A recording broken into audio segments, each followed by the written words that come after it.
A ranger left for dead by poachers, only to be protected by a pride of wild lions. What made these apex predators stand guard instead of attack?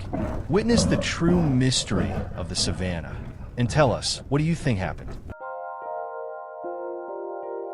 The Zion Plains Reserve stretched endlessly beneath the midday sun, a golden expanse of tall grasses, gnarled cottonwoods, and weathered rock. Here, in the beating heart of the American wilderness, time moved at the pace of nature itself, and at its very edge, a lone figure moved deliberately through the dust and silence. Ranger Cole Harding had walked these plains for over 2 decades. Tall, steady, with eyes like polished flint, he was no stranger to either the beauty or brutality of the wild. Every step he took was measured, every glance thoughtful, not merely observing, but listening. The radio on his shoulder crackled softly, but the air around him was still and too quiet. There should have been birdsong, the soft rustle of mule deer, the occasional bark of a coyote. But on this day, the land felt muted, as if something unseen held its breath. He knelt near a shallow ridge, brushing his hand over the sun-baked earth. Fresh tire tracks, wide, deliberate, cut across the reserve's protected zone, not made by any ranger. He stood, eyes narrowing beneath his brimmed hat. "The wilderness speaks," Cole often said, "if you know how to listen." And on that day it whispered danger. Cole followed the tire tracks as they curved along the base of a dry gulch, his boots pressing silently into the dust. The sun hung high, burning through a haze of heat shimmering off the plains, but he moved with quiet purpose, the kind honed through years of patient tracking. Just beyond a stand of mesquite trees, he spotted them. 3 figures, dressed in black and olive drab, their faces concealed behind cloth and mirrored sunglasses. They moved with practiced efficiency, unrolling spools of snare wire, anchoring them between rocks, setting traps not for animals, but unmistakably for man. Poachers, yes, but these were no amateurs. These men were laying something deliberate, something sinister. Cole crouched low, behind a stand of sagebrush. He reached for his radio, but only a hiss of static answered. Interference, whether natural or man-made, he couldn't tell. He scanned the ground. Footprints, tire treads, a partially buried steel case with antenna wires poking from beneath the soil. "They're expecting someone," he muttered. "Perhaps him." He drew out his camera, snapping several quiet shots. Faces partially obscured, but enough to mark the moment. Then, with the poachers drifting further down the ravine, he began to follow. Silent as the wind, his senses heightened to every sound, every flicker of motion. But nature is impartial, and the hunter may yet become the hunted. Behind him, a branch cracked, not under his foot.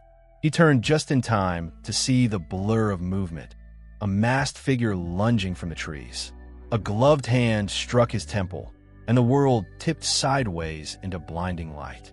The world returned in fragments, sunlight piercing through leaves, the distant hum of cicadas, the metallic taste of blood on his tongue. Cole Harding opened his eyes to find himself tied upright against the trunk of a cottonwood tree, wrists bound tightly with wire. His head throbbed, vision blurred. The midday sun had shifted slightly in the sky, casting dappled patterns across his sweat-slick uniform. His radio lay in the dust, shattered beyond use. One of the lenses on his sunglasses was cracked. No sign of the poachers. No movement in the clearing. Only the faint buzz of flies orbiting a smear of blood at his temple. He tested the bindings, wincing as the wire bit into his skin. Still too groggy. Still too weak. A breeze stirred the tall grass, and with it, a change in the air. Somewhere beyond the tree line, a low growl rolled across the plain. Not a threat, but a presence. A warning. Then silence again. Nature holds its breath at such moments. The stillness was no longer empty. Something was watching. Something powerful. Ancient. Cole's eyes fluttered shut once more as his body sagged against the trunk. The trap had been laid, and now, whatever would come would find him utterly defenseless. From the brush came a stirring. Low, deliberate, a rustle of thorny branches bending to something vast. Then they emerged. First, the lionesses. One by one, they padded into the clearing. 5 in total, moving with that unmistakable elegance only lions possess. Their coats shimmered gold beneath the midday sun, muscles rippling with quiet strength. And behind them, like a monarch surveying his realm, came the male. His mane was deep and thick, the color of sunburnt wheat and dust. Scars marked his muzzle, evidence of past battles, proof of dominance. His amber eyes locked onto the human slumped against the tree. Cole did not stir. The lions approached slowly, deliberately. They circled him, not as hunters, but as curious sentinels. The scent of blood lingered in the air, mixing with the human sweat and the faint scent of poachers' machinery. But no teeth were bared, no krosun siatith. Instead, the pride settled. One lioness, slightly smaller than the rest, with a faint notch in her left ear, lay down just beside Cole. Her flanks rose and fell calmly. Another positioned herself near the base of the tree. The others spread across the clearing like sentries at a sacred post. There was no roar, no call, only breath and wind and the sound of life holding still. What compelled these apex predators to protect a wounded human remains a mystery, one might say. A mystery as old as the savannah itself. And then, another presence. Hyenas, drawn by the scent, crept from the scrub in ragged formation. Their eyes glinted with malice, laughing, snarling, probing. But the lions did not move in fear. They rose, not in panic, but in power. A lioness lunged forward with a bellowing snarl, her teeth flashing like ivory scythes. The male released a thunderous roar that echoed through the trees. It was not a fight. It was a declaration. The hyenas scattered, defeated before the battle even began.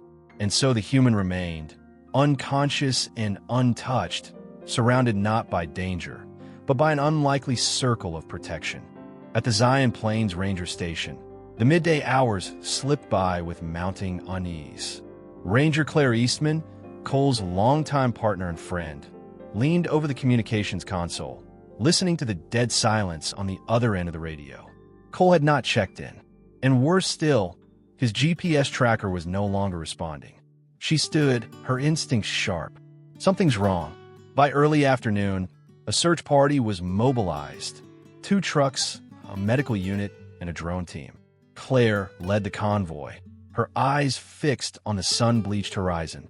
The land she knew so well now felt foreign, uneasy. Hours passed. Near the southern ridge, they found his abandoned vehicle, driver's door ajar, radio still faintly crackling. Nearby, in the dust, footprints, Cole's boots leading away from the truck. But they weren't alone. Others had walked there too. Boots without regulation tread. Deeper, more erratic. Poachers. Farther on, Claire discovered discarded snare wire and the remnants of a broken drone antenna, signs of sabotage. The bush grew thicker, the air heavier. Then, from ahead, a sound halted the party in their tracks. A deep, resonant growl. They froze, listening.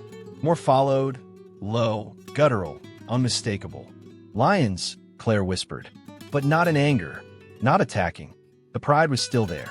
Something, or someone, was keeping them anchored. The grass parted gently ahead as the ranger team crept forward, boots silent on the brittle earth. Claire held up a hand, halting the others. The growl had ceased, replaced by something stranger, stillness. Not of fear, but of reverence. And then they saw him. Cole, slumped and bound to the base of a great cottonwood, his chest rising faintly with each shallow breath. But what stopped them in their tracks was not his condition. It was what surrounded him. The pride. 6 lions. 5 lionesses seated like statues of old, unblinking, unmoving. And at the center, closest to Cole, the great male lion stood tall, mane stirring in the breeze, his gaze fixed. The rangers instinctively raised their weapons. But Claire's voice cut through the tension. No, wait. She stepped forward slowly, carefully, eyes locked with the lion's. There was no malice in his gaze, no tension in his stance. only a kind of ancient knowing. For a moment that stretched longer than breath, man and beast stood in silent accord. And then, with the slow dignity of a king stepping down from his throne, the lion turned. One by one, the lionesses followed, vanishing into the brush as quietly as they had come. Only when the last tail slipped into the grass did the rangers move. They rushed to Cole, cutting his bindings, easing him gently to the ground. His eyelids fluttered, a faint whisper escaping his lips. They watched over me. Claire gripped his hand. The king of the plains had stood watch, and only when help came did he walk away. Cole Harding lay beneath a canvas awning at the field station, the golden light of afternoon streaming in through the flaps. His head was wrapped in white gauze, and a saline drip hung beside his cot, swaying gently in the breeze.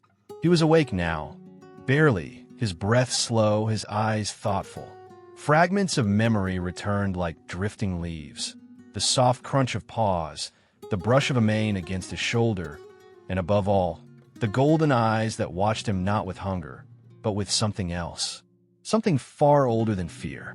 On the monitor nearby, drone footage played in silence. There, in sharp detail, was the image, a pride of lions encircling the unconscious ranger, forming a living wall between him and the scavengers that dared approach. Not attacking, not fleeing, simply guarding.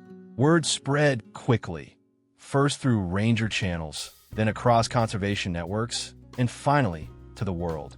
A ranger protected by lions, a man left for dead, shielded by the very beasts so many fear.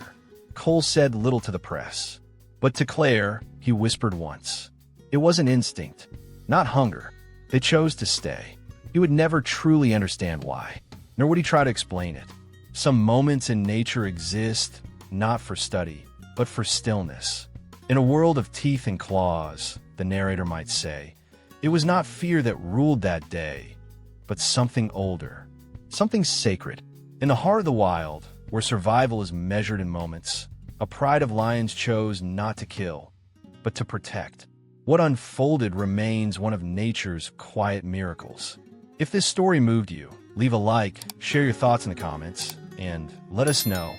Do you believe nature still holds mysteries we've yet to understand?